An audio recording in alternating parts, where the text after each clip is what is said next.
कोई व्यक्ति जब उसके सभी सवालों के जवाब देकर उसे पराजित कर मौत के घाट उतार देगा, तब तुम्हारा भाई लखन ही नहीं बल्कि उस मक्कारी दैत्य द्वारा श्रापित किए गए सभी जीव अपने वास्तविक रूप में लौट आएंगे। महेंद्र बोला, महाराज आप तो सर्वशक्तिमान हैं, फिर आप ऐसा क्यों नहीं करते? महेंद्र की बात सुन महात्मा जी बोले, बेटा बेशक मैं उस पापी दानव के सभी सवालों का जवाब दे सकता हूँ, पर मेरी भी कुछ सीमाएं हैं जिन्हें मैं चाह कर भी नहीं लांघ सकता। इतना कह साधु महाराज चुप हो जाते हैं। तब महेंद्र बोला, ठीक है महाराज, तो फिर मैं खुद जाऊंगा अपने अनुज को बचाने और उस दुष्ट दैत्य के सवालों का जवाब देने। महेंद्र की बात सुन महात्मा बोले, बेटा तुम भी उसका कुछ नहीं कर पाओगे, फलत अपने भाई की तरह उसके जाल में फंसकर पत्थर के बन जाओगे। फिर भी अगर तुम जाने का निश्चय कर ही चुके हो तो एक बात का ध्यान रखना, वो दुष्ट तुम्हें भटकाने की कोशिश करेगा। उसकी बातों पर कोई भी प्रतिक्रिया दिए बिना सीधे उससे बस उसके सवाल पूछना। साधु महाराज के निर्देश सुन महेंद्र जी महाराज कह साधु से विदाई लेकर दैत्य दंभिकासुर की गुफा की ओर चल देता है।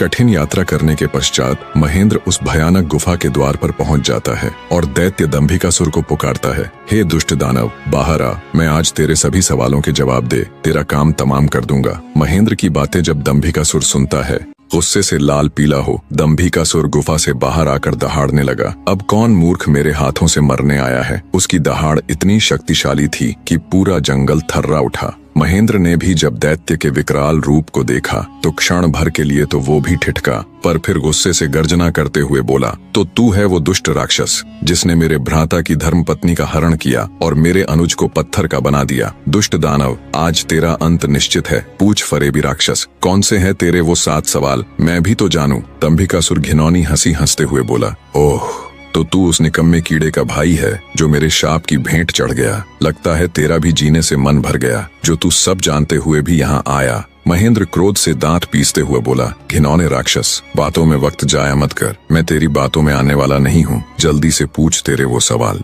नहीं तो मैं तुझे इसी क्षण यमलोक पहुँचा दूंगा।